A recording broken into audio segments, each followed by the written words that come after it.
This is Pankaj Dhiman, faculty member of SBS Law College, Shri Ganganagar. We are studying here professional ethics, bar bench relation and moot court. इसके अंदर हमारे पास next question जो है right of advocate. तो हम यहाँ पे advocate के राइट पढ़ेंगे. एडमिनिस्ट्रेशन ऑफ जस्टिस में एडवोकेट की इम्पोर्टेंस क्या है, इसका रोल क्या है, इसको हम यहाँ पे समझने की कोशिश करेंगे. देखिए, एडमिनिस्ट्रेशन ऑफ जस्टिस में, न्यायिक प्रक्रिया में, न्यायिक प्रशासन में जो है एडवोकेट की बहुत ही ज़्यादा इम्पोर्टेंस है. विदाउट एडवोकेट जो है कोर्ट का प्रोसीजर जो है नहीं चलाया जा सकता है. ये एडवोकेट ही है जो कोर्ट को गाइड करता है for taking a right decision. तो एडवोकेट की बहुत इंपॉर्टेंस होती है. इस क्वेश्चन के अंडर हम इसकी इंपॉर्टेंस को समझेंगे और साथ में एडवोकेट के राइट भी यहाँ पे हम देखेंगे. Advocate are access of the judicial administration. तो बहुत ही इंपॉर्टेंट पार्ट है एडवोकेट का. एक्सेस ऑफ जुडिशियल एडमिनिस्ट्रेशन इसको बोला जाता है. Advocate have important role in judicial administration. बहुत इंपॉर्टेंट रोल है. Advocate present the power of their client. तो एडवोकेट जो है अपने क्लाइंट को एक पावर देता है और उसको प्लीड करने की पावर जो है अपने क्लाइंट से ही वहाँ पे मिलती है. The advocate could plead the case of their party in well manner and present their matter before court freely. तो एडवोकेट ही है जो पार्टी को कोर्ट में प्रेजेंट करता है और कोर्ट में फ्रीली जो है अपनी पार्टी का केस जो है रखता है. Without fair and without wise. किसी तरीके का वो पक्षपात नहीं करता, किसी तरीके का उसको भय नहीं होता है, कोई डर नहीं होता है. So without fair and without wise जो है वो अपनी पार्टी का जो केस है present in the court. The advocate could plead the cares of their parties in well manner and present matter before the and freely without any fear and bias. तो advocate जो है अपनी party की तरफ से case को court में रखता है, उसको प्लीड करता है विदाउट एनी फियर और विदाउट एनी बाइस. तो इस तरीके से हम एडवोकेट के राइट को यहाँ पे स्टडी करेंगे क्योंकि एडवोकेट को बहुत सारे राइट जो हैं अंडर द एडवोकेट एक्ट 1961 मिले हुए हैं. Right to plead. तो सबसे पहले उसके पास राइट आता है राइट टू प्लीड. तो राइट टू प्लीड राइट उसको कब आता है, जब वो एक लॉ की डिग्री जो है वो हासिल कर लेता है और दूसरा वो अपने आप को इनरोल करा लेता है रोल ऑफ एडवोकेट का, जो कि बार काउंसिल करती है.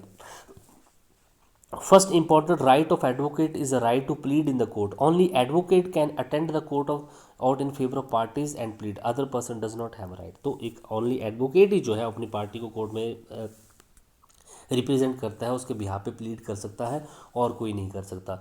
Right of pleading doesn't mean not only taking the adjournment but also actual pleading in argument. तो राइट ऑफ प्लीडिंग का मतलब सिर्फ एडजर्नमेंट से नहीं है.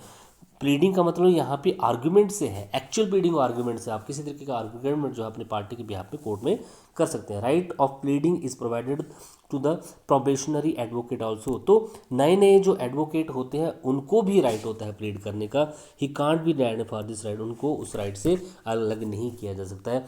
V Sudhir versus state bar council of India 1998 supreme court ने ये बोला था. Sanjay R Kothari versus south Mumbai consumer redressal disputes redressal forum में it was decided that the right to appear must be given wide meaning. तो right to appear का जो meaning जो है बहुत वाइड है. It include the right to addressing. इसमें जो है ये सारे राइट आते हैं कि वो कोर्ट को एड्रेस कर सकता है, एग्जामिन कर सकता है, क्रॉस एग्जामिनेशन कर सकता है विटनेस का, ऑरल सबमिशन वो वहाँ पे कर सकता है. ये examination, oral examination, cross examination, examination in chief, ये क्या होते हैं आप जो है नेक्स्ट ईयर में पढ़ेंगे जब आप एविडेंस लॉ पढ़ेंगे. अभी आप इतना याद रखिए कि एक एडवोकेट जो है कोर्ट में एड्रेस कर सकता है अपने क्लाइंट को. क्लाइंट के बिहाफ पे वो कोर्ट को एड्रेस करेगा. दूसरा वो किसी भी विटनेस का एग्जामिन कर सकता है, क्रॉस एग्जामिनेशन वहाँ पे कर सकता है. But on the becoming a senior advocate by an advocate the position is change somewhat. It is expected from him that the अभिवचन should be presented by him. ये थोड़ा सा इस केस को आप रहने दीजिएगा. Here it is to mention that the right of advocacy of the advocate is not a fundamental right. This is a statutory right of the advocate. Bar Council of India versus High Court of Kerala AI 2004 supreme court ने साफ बोला कि right of advocacy किसी advocate को मिलता तो है, लेकिन ये उसका फंडामेंटल राइट नहीं है, ये उसका स्टैट्यूटरी राइट है, ये उसका एक विधिक अधिकार है, उसका फंडामेंटल राइट नहीं है। ये आप पहले ही इसके बारे में पढ़ चुके हैं। N K Vajpayee versus Union of India के केसेस में it has been decided by the Supreme Court the right to practice is not only the statutory right but also fundamental right subject to the regional restriction. तो इस case में supreme court ने ये बोला कि practice का right जो है स्टैट्यूटरी राइट नहीं है, ये फंडामेंटल राइट भी हो सकता है, लेकिन कुछ रिस्ट्रिक्शन वहाँ पे हैं। इट मीन्स कि अगर वहाँ पे आप सर्टन एजुकेशन क्वालिफिकेशन हासिल कर लेते हैं, उनको आप गेट कर लेते हैं, तो फिर आपको जो है आपका वो एक फंडामेंटल राइट जो है बन जाता है। फिर कोई भी बार काउंसिल आपको कोर्ट में अपने आप को रजिस्टर्ड करने से नहीं रोक सकता, तो आपका कई बार ये फंडामेंटल राइट भी बन जाता है लेकिन फिर भी इसको आप अपना स्टैट्यूटरी राइट ही बोलेंगे। राइट टू कॉम्प्रोमाइज़, तो देखिए एक एडवोकेट जो है अपनी पार्टी के बिहाफ में कोर्ट में कॉम्प्रोमाइज़ भी कर सकता है। वो अपनी पार्टी के बिहाफ पे दूसरी पार्टी जो अपोजिशन पार्टी उसके साथ किसी तरीके की कॉम्प्रोमाइज़ करना चाहे तो वो कर सकता है, लेकिन इसके लिए क्लाइंट की जो है रजामंदी, उसकी जो है कंसेंट जो है वहाँ पे ज़रूरी है। Advocate has a right of compromising from the party side, he can present compromise from the party sides and it's binding on the party. तो पार्टी के बिहाफ पे वो जो है कॉम्प्रोमाइज़ कर सकता है, फिर पार्टी को भी इसको मानना पड़ता है। हैज़ बीन मेड अ वकालतनामा अबाउट, लेकिन उसके पास उस कॉम्प्रोमाइज़ कराने के लिए वकालतनामा होना बहुत ज़रूरी है। राइट टू गेट रेमुनेशन, एक एडवोकेट जो है अपने क्लाइंट को सर्विस देता है without any fair, without any बायस, और अपनी पार्टी के लिए बेस्ट एफर्ट कोर्ट में लगाता है ताकि उसको वहाँ पे जस्टिस जो है मिल सके। तो इसके लिए वो रेमुनरेशन जो है अपनी फ़ीस भी क्लाइंट से लेता है। If any party does not पे रेमुनरेशन, अगर पार्टी जो है उसकी जो है फीस वहाँ पे उसको नहीं देती है, he can recover according to law, वो लॉ के अकॉर्डिंग उसको रिकवर भी कर सकता है। Advocate can deny for pleading if he doesn't get remuneration, अगर उसको उसकी फ़ीस नहीं दी जाती है तो वो फिर प्लीड करने से मना भी कर सकता है कोर्ट में। But the advocate can't keep scripts of the party if the remuneration is not paid. बहुत इंपॉर्टेंट बात जो है new India insurance company limited वर्सी ए के सक्सेना के केस में बोला गया है कि एक एडवोकेट अगर उसकी फ़ीस नहीं दी जाती है तो वो प्लीड करने से मना कर सकता है, लेकिन उसके पास जो उस क्लाइंट की जो फाइल है, वो जो डॉक्यूमेंट उसके पास हैं, उनको अपने पास एज ए लीन अपने पास नहीं रख सकता है। राइट ऑफ इंस्पेक्शन, तो advocate has a right to inspect the document copy of the court related to the client, client से रिलेटेड जो भी डॉक्यूमेंट है, जो भी कॉपीज़ जो हैं, वो उन सभी को क्या कर सकता है, इंस्पेक्ट कर सकता है। He can do any so by permission of the court, court की परमिशन से वो सभी डॉक्यूमेंट को और सभी कॉपीज़ को जो है इंस्पेक्ट जो है वहाँ पे कर सकता है after paying the prescribe fees of the court.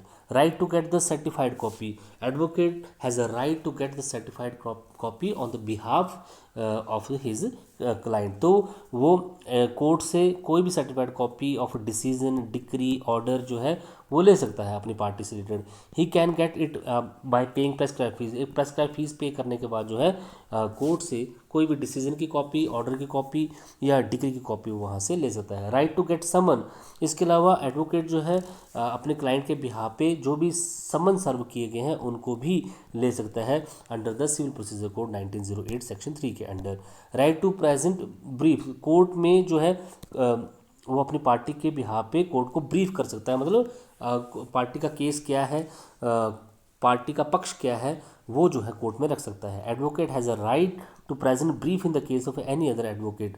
हाँ, यहाँ पे एक चीज़ और बताई गई है कि कई बार अगर वो ठीक नहीं है, बीमार है एडवोकेट, तो वो किसी दूसरे एडवोकेट को भी यहाँ पे पावर दे सकता है कि वो उसके बिहाफ पे कोर्ट को ब्रीफ वहाँ पे कर दे। Right to the professional communication, इसके अलावा इंडियन एविडेंस एक्ट 1872 बहुत ही इंपॉर्टेंट यहाँ पे है।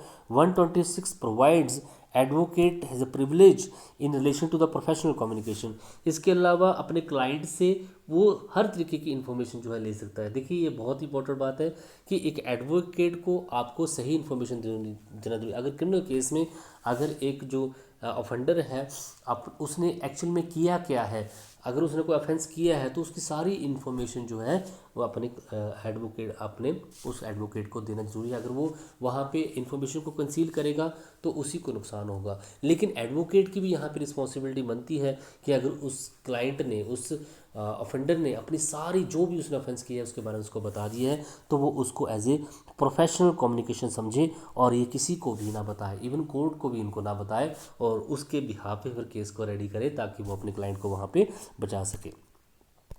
राइट टू प्रेजेंट डिसीजन, इसके अलावा advocate has a right to present judicial decision to of the Supreme Court और हाई कोर्ट। इसके अलावा एडवोकेट के पास राइट है कि अगर कोई जुडिशियल डिसीजन हुआ तो उसकी अपील सुप्रीम कोर्ट और हाई कोर्ट में वो कर सकता है। Right to get facility of seating, इसके अलावा एडवोकेट को कोर्ट में बैठने की फैसिलिटी जो है वहाँ पे मिलनी चाहिए, सीटिंग फैसिलिटी उसको वहाँ पे मिलनी चाहिए। Advocate are officer of the court and plead for their client. That's the reason advocate are provided some special benefit like sitting, chairs, tables available to the advocate and the client. Use of these facilities of the advocate, parties और client can't claim for this. Party और client जो है इन facility का claim वहाँ पे नहीं कर सकते, लेकिन एडवोकेट को ये फैसिलिटी कोर्ट को प्रोवाइड करानी पड़ती हैं।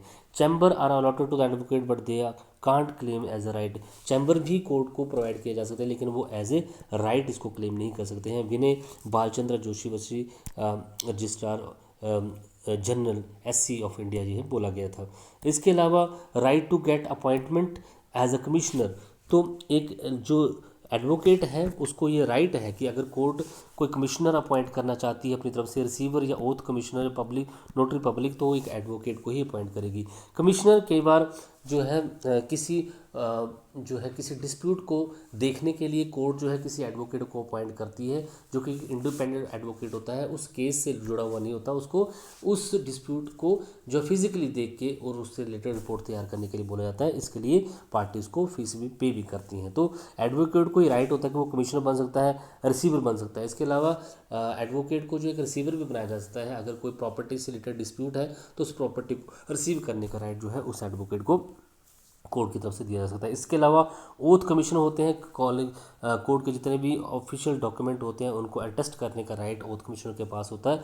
और इसी तरीके से नोटरी पब्लिक भी होता है जिसको बड़ी सारी पावर जो है दी होती है। ये सारे जो है एडवोकेट हो सकते हैं। तो एडवोकेट कमिश्नर भी हो सकता है, रिसीवर भी हो सकता है, ओथ कमिश्नर भी हो सकता है, नोटरी पब्लिक भी वहाँ पे हो सकता है।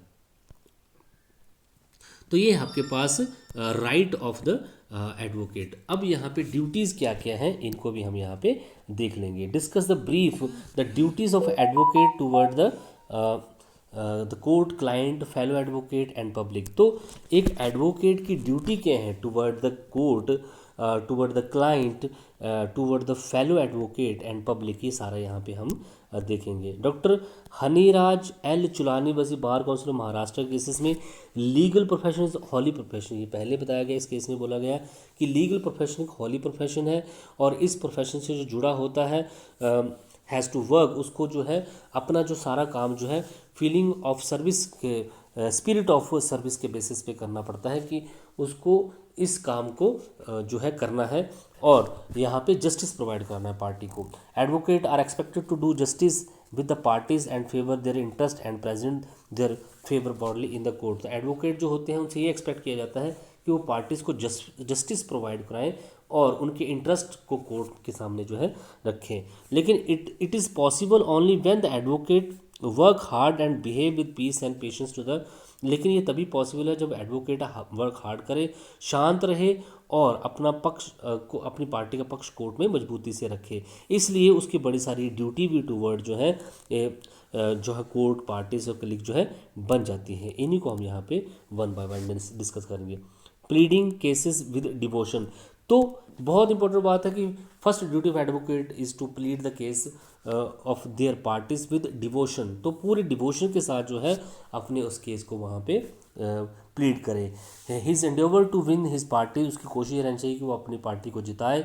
ही shouldn't negligent of the case, वो किसी तरीके की नेग्लिजेंसी वहाँ पे ना करे। If any advocate plead carelessly, अगर कोई भी एडवोकेट जो है प्लीड जो है कोर्ट में केयरलेसली करता है उसके अगेंस्ट एक्शन भी जो है वहाँ पे लिया जा सकता है। यहाँ पे साफ लिखा हुआ है कि अगर कोई भी एडवोकेट जो है प्लीड अच्छे से नहीं करता है, केयरलेसली करता है या फिर बायस वहाँ पे हो जाता है, ऑपोजिशन पार्टी के साथ मिल जाता है, तो उसके अगेंस्ट वो क्लाइंट जो है कंज्यूमर प्रोटेक्शन एक्ट 1986 के अंडर केस फाइल भी कर सकता है। श्री माथी versus Union of India case में ये बोला गया है। दूसरा, presence from the party side, court में अपनी पार्टी के बिहाफ पे प्रेजेंट हो वहाँ पे और अपनी पार्टी का पक्ष वहाँ पे वो रखे। If the party is not present some day then it is duty of the submit application for the absence excuse. तो अगर कई बार कोई पार्टी जो है कोर्ट में हाजिर नहीं होती है तो ये एडवोकेट की ड्यूटी है कि वहाँ पे उनकी एब्सेंस के लिए उसके एक्सक्यूज़ के लिए वहाँ पे एप्लीकेशन लगाए। Lack of the performance may result in either rejection of the case और एक्सपर्टी एक्शन में भी टेकन। तो अगर अपनी परफॉर्मेंस जो है एडवोकेट अच्छे से नहीं किया था उसके अगेंस्ट एक्शन वहाँ पे हो सकता है। S G Chaudhary versus state का केस है। Supreme court said that the advocate must present on the day of the hearing of the criminal cases. तो सुप्रीम कोर्ट ने साफ बोला कि कब जब भी कोई क्रिमिनल केस हो तो एडवोकेट को वहाँ पे प्रेजेंट होना जरूरी है। Not extra charging extra unnecessary fees, तो एडवोकेट की ये ड्यूटी है कि वो किसी भी तरीके की एक्स्ट्रा फीस जो है पार्टी से कलेक्ट ना करे। एंड अकॉर्डिंग टू लॉ, और फीस जो है अकॉर्डिंग टू लॉ ही ले due to fee he should not harasses the party and adopt the sickness in the pleading. तो और जो है फीस के नाम पे जो है पार्टी को हरास करने की कोशिश वहाँ पे ना करे। नेक्स्ट आपके पास no misappropriation of the parties amount. अगर पार्टी को उस केस के अंडर कोई अमाउंट जो है दूसरी पार्टी से मिला है और उसको कलेक्ट अगर एडवोकेट ने किया है तो वो उस अमाउंट का मिस यूज़ वहाँ पे ना करे। It is a duty of advocate that he should not misappropriate the amount of the parties. If any amount is to be deposited then he should deposit in the court and if any court is received for making payment to the parties then he should be paid the parties. अगर कोई भी amount उसने party की behalf पे दूसरी party से collect किया है या कोर्ट से कलेक्ट किया है तो उसको वो डिपॉजिट करे उस पार्टी को। Bar council of Andhra Pradesh versus K S Satyanarayana के केसेस में supreme court decided that the misappropriation of money of the parties by his advocate is a serious offence. अगर misappropriation of property by advocate होता है तो ये एक serious offence माना जाएगा और उसका नाम जो है रोल ऑफ एडवोकेट से जो है रिमूव भी किया जा सकता है। मीन्स उसको प्रैक्टिस करने से बार भी वहाँ पे किया जा सकता है। इसके अलावा no transaction with the property of the parties. अगर प्रॉपर्टी से रिलेटेड कोई डिस्प्यूट है तो उस प्रॉपर्टी की किसी तरीके की ट्रांजैक्शन वो जो नहीं करेगा उसको जो है वो ट्रांसफ़र नहीं करेगा without the permission of the party, और ना ही उस डिस्प्यूटेड प्रॉपर्टी को सेल करेगा और ना ही बाय करेगा। पी.डी. गुप्ता वर्सेस राममूर्ति के केसेस में यही बोला गया। नॉट डूइंग अदर प्रोफेशन, ये बहुत इंपॉर्टेंट बात है कि कोई भी एडवोकेट जब लीगल प्रोफेशन कर रहा है तो इसके साथ वो कोई और जो है प्रोफेशन वहाँ नहीं कर सकता है। ये आप पहले ही doctor Haniraj L Chulani versus bar council Maharashtra के केसेस में पढ़ चुके हैं। नेक्स्ट आपके पास यहाँ पे no presentation of the false and forge document. ये एडवोकेट की ड्यूटी है कि वो कोर्ट में किसी तरीके का फॉल्स और फॉर्ज जाली डॉक्यूमेंट जो है कोर्ट में पेश ना करे। अगर वो ऐसा करता है तो ये एक पनिशेबल क्राइम माना जाएगा और उसको वहाँ पे सज़ा भी यहाँ पे हो सकती है। ड्रेस कोड, तो एडवोकेट को जब भी कोर्ट में प्रेजेंट होना है विद प्रॉपर ड्रेस कोड होना है। अगर वो वहाँ पे हर एक एडवोकेट के लिए मेल और फीमेल दोनों एडवोकेट के लिए ड्रेस कोड बनाया गया है, वो उस ड्रेस कोड को फॉलो करेंगे कोर्ट में जब भी वो आएंगे, ये इनकी ड्यूटी है। स्ट्राइक और boycott, it is a duty advocate that they should plead case of there party in good faith and faithfully, he should not strike and not boycott. ये उसकी ड्यूटी है कि ना तो वो स्ट्राइक करें ना बाइकआउट करें, वो सिर्फ और सिर्फ अपने क्लाइंट को कोर्ट में अच्छे से रिप्रेजेंट वहाँ पे करे। Maintain the relation between the bar and bench, bar bench के रिलेशन बहुत इंपॉर्टेंट है। बार मीन्स यहाँ पे ग्रुप ऑफ एडवोकेट होता है, बेंच मीन्स ग्रुप ऑफ जजेस होते हैं, इनका एक अच्छा रिलेशन होता है और इस रिलेशन को भी वो मेंटेन करके वहाँ पे रखे। Prem Surana versus additional munsif and judicial magistrate, supreme court decided that there must be closest possible harmony between the bench and bar to achieve the goal of the constitution. तो कॉन्स्टिट्यूशन को गोल को अचीव करने के लिए ज़रूरी है बार और बेंच में जो है एक हार्मनी और एक अच्छा रिलेशन वहाँ पे बना रहे। No collusion with the opponent, opponent के साथ किसी तरीके का कल्यूजन ना हो। वो आराम देखिए, जब वो अपनी पार्टी को रिप्रेजेंट कर रहा है तो अपनी पार्टी को जो है वहाँ पे रिप्रेजेंट करे। केस में वो जो है एक दूसरे के अगेंस्ट है, लेकिन ऐसे वो किसी तरीके की जो है वहाँ पे एनिमिटी जो है आपस में ना रखें। और ये भी कोशिश एडवोकेट को करनी है कि he should not meet with the opponent collusion and against the party against professional conduct. और ऑपोजिट पार्टी के साथ किसी तरीके की मीटिंग वहाँ पे ना करे, अदरवाइज ये एक प्रोफेशनल मिसकंडक्ट वहाँ पे माना जाएगा। Not misguiding the party, party को किस तरीके से मिसगाइड वहाँ पे ना करे, ये ड्यूटी है एडवोकेट की, वो अपनी पार्टी को प्रॉपर गाइड करे, उसको मिसगाइड वहाँ पे ना करे। और अगर वो केस हार भी गए हैं, केस उनके फेवर में, डिसीजन उनके फेवर में नहीं आया है, तो उसको प्रॉपर गाइड करे कि वो अपील, रिव्यू या रिवीजन वहाँ पे कर सकता है। Maintain the dignity of the court, court की डिग्निटी को हमेशा बना के रखे, ये भी जो है एक्सपेक्ट किया जाता है किसी भी एडवोकेट से। तो ये इतनी सारी ड्यूटीज़ जो हैं एक एडवोकेट की हैं। Thank you so much.